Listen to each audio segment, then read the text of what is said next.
Hello, my name is Zimasa Vabaza, and welcome to the Momentum Corporate Coffee Conversations, a platform where we have insightful conversations with captains of industry, trailblazers, mavericks, people that have done it all and are still doing it. Today, we have Dr. Jacqui Carnelley. She doesn't like to be called a doctor, but she is a doctor of marketing, and she has held many directorial roles across many blue chip companies in South Africa, and she's currently the GM at SodaStream South Africa. How are you doing, Jacqui? I'm great. Jacqui, how do you get to become a GM of a company like SodaStream? But I want you to track back to when you started your career, and I want you to draw that line for us to this point.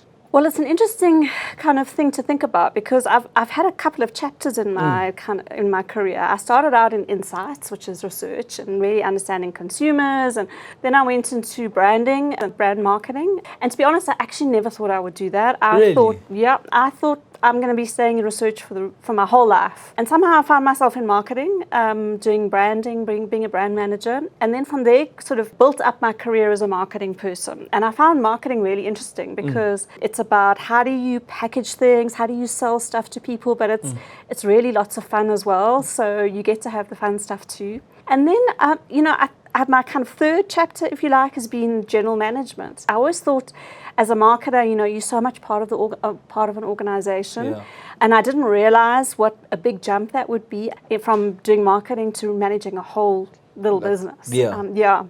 So, but it's been really fun too.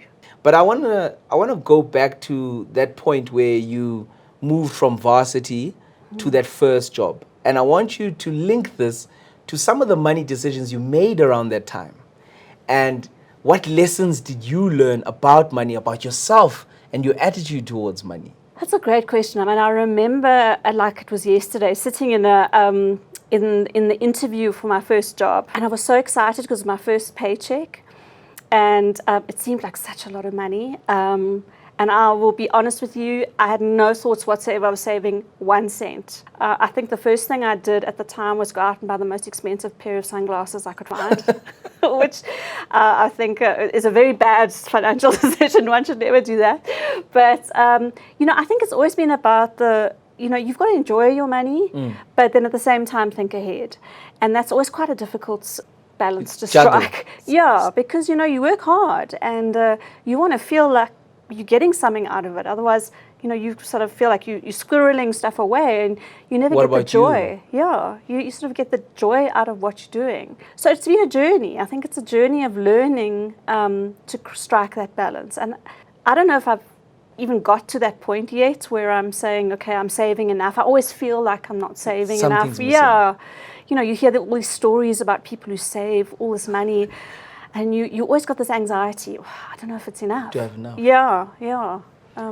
So now we're still at the same stage, and Jacqui is now looking at her first contract, and she's looking at the part that says benefits. She's looking at those deductions and she's saying, "Is the money leaving? Where's it going to?" What was that like? Did you understand your employee benefits when you first got it? And when did you start to understand that there's actual value in these benefits? I'll be honest with you, I don't think I even looked at that section in my first contract. I think people are probably much wiser now. But, I was just so thrilled to have a job that I wasn't thinking the benefits were, it was kind of what am I earning? Where's that number? What's the final thing? Give me the dummy pay slip. What am I going to get at the end of the month? What can I buy with that? When you start out, I don't know that you sort of thinking, oh, the medical aid and the retirement and all of that. But I think as you start to settle down and you realize actually it's more than just living paycheck to paycheck. It's more than, I think the first benefit that I really understood was medical aid probably. And it depends on what stage of life you are, because it's when you start using that medical aid. Yeah. And suddenly you've got to go to the doctor, or you've got to, get the glasses or whatever, and suddenly you start reading the fine print and saying, "Oh, I'm not sure I'm on the right medical aid." Yeah. There is like a time and place that you kind of link into those things, and also people around you start saying to you, "Oh, do you know? Do you have? Yeah, do you have?" And you can say, "I don't know. Maybe I better go check." I think looking back, I think I should have been much more conscious about, okay, what is this benefit? And also, so often you get that piece of paper and you look at it and you think, okay, I don't have any choice. This is, I have to take it like as it is. As it is. Yeah. I've got no negotiating power. Yeah, and you do. But I never thought of that. I was just like, okay, well, the company knows. And they'll do what's best for you. Yeah, which they don't always always do it. No. They don't always do it. You know. So now we're at that point where we're realizing that there is sort of like a deficit between like what people are kind of like, what they know and what they're expected to know and what they actually know. So financial advisors are a big part of that.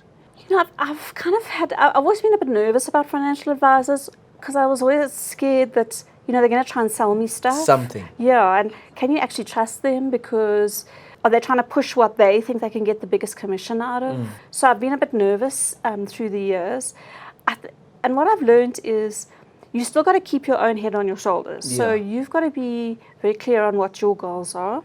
But they are important because they know how to structure stuff that you're not maybe thinking about the bigger picture. You calling them in because maybe you're changing jobs and you're trying to work out, should you put stuff into a preservation fund or should you withdraw the money, or, you know, what sort of investments should you do? So I found as kind of my career's progressed, I've used financial advisors more. What has changed over the years as your attitude towards money has shifted relative to how you've generated it, how you've used it, and what it's allowed you to do?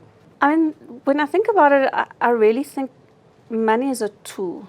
You know, it's a means to an end. I think people can get quite scared around money issues. And it's all about realizing that money is almost like it's something dynamic. You know, for example, some people say never get into debt, but actually debt can be useful in terms of helping you to grow. You know, even in business, people say you can't save your way to growth when you're running a business. You do have to sometimes take out kind of a loan to grow the business or get the business to the next level. And it's the same as a person. If I think about myself, even from the beginning, when I was much younger, I used to work in flea markets and run my own little business and try and, you know, work out little cash flow things and stuff like that. And even then it was a tool.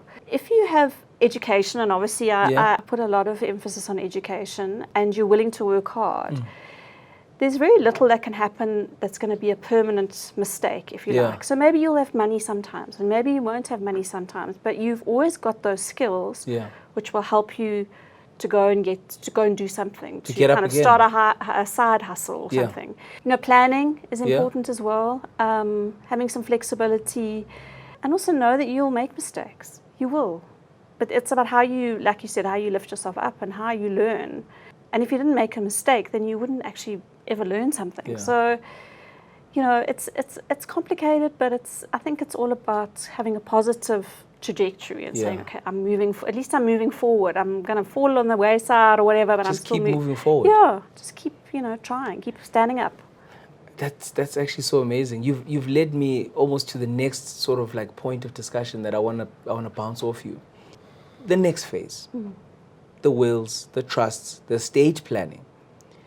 When did you start looking at it? How is that? When did that start for you? How are you navigating that space, and how are you finding it? I think I started to think about a will when I got a house. Because I thought, okay, now what? You know, I've got this massive, well, in my mind, this huge investment. Like, what's going to happen if I pass away? I also think it's about keep it simple. You know, there's so many places that will help you. You know, there's so many institutions that will help you to put a will together. Keep it simple. Don't make it complicated. I think in terms of my next phase, it's interesting. I think the world has changed so much. You know, it used to become, what was it, 65 or whatever? Then senior phase. Yeah, senior phase. You go and you sit on your porch and you think about life. You swing. You know? Yes, you swing on your... I sort of feel like my next phase is, okay, what's my next business phase? I'm sort of thinking, okay, entrepreneurial, starting a new business or buying a business, or I can't imagine not working. You know, I would rather get up and have some kind of purpose. So I'm kind of planning my next phase is what's my next hustle. So let's say now you're sitting as the GM and you're looking at sort of how the people that you work with within the organization structure benefits. How did it change for you when you got to the other side, where you were putting together benefits for people that are the talent, the engine of the organization? That's a great question, because I'm actually going through that process right now. And it was exactly that. I was thinking back and going, okay, what are the extra things that might not be obvious? And this is maybe something that if you're starting a job or going into a new job, to look for. It's the things that I've seen people with contracts who come to me and say, well, I'd like to add in this, like obviously education. Other benefits like indirect benefits, so education for education policy, but also paying for school fees for people who've got children, etc.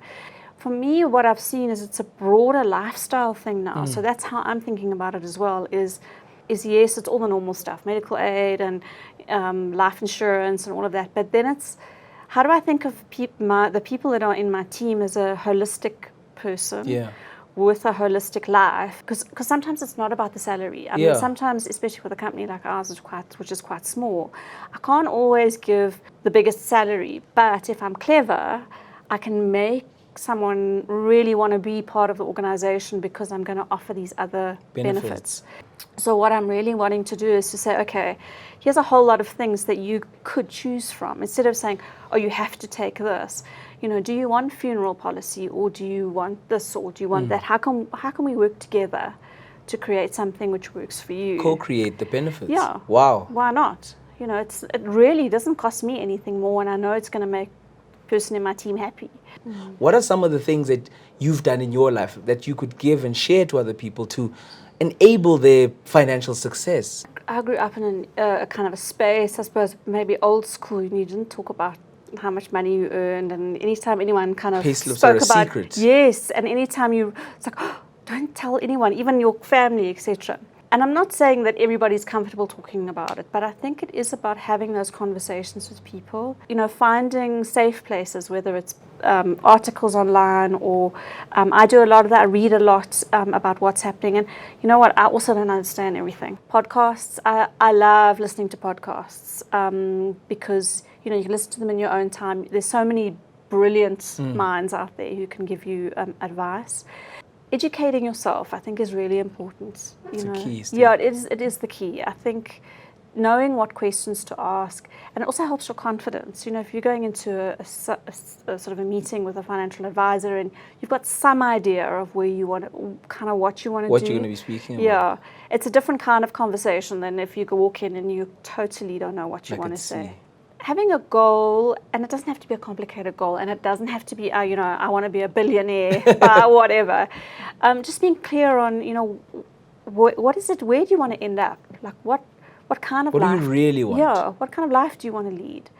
I just want to thank you for sharing. I think what a lot of times we're all in our little spaces and we're all learning in different ways, but it's platforms like this. It's platforms like this that Momentum Corporate has created so that this financial information about how people can change their lives through better money management, etc., really get us going. And I just want to thank you for sharing your time. I want to thank you for sharing your knowledge, your story around money.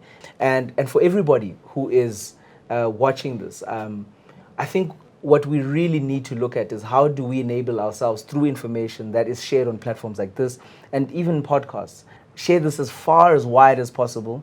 Connect with us on the social spaces. And thank you once again. Thank you, Jacqui. Thank you.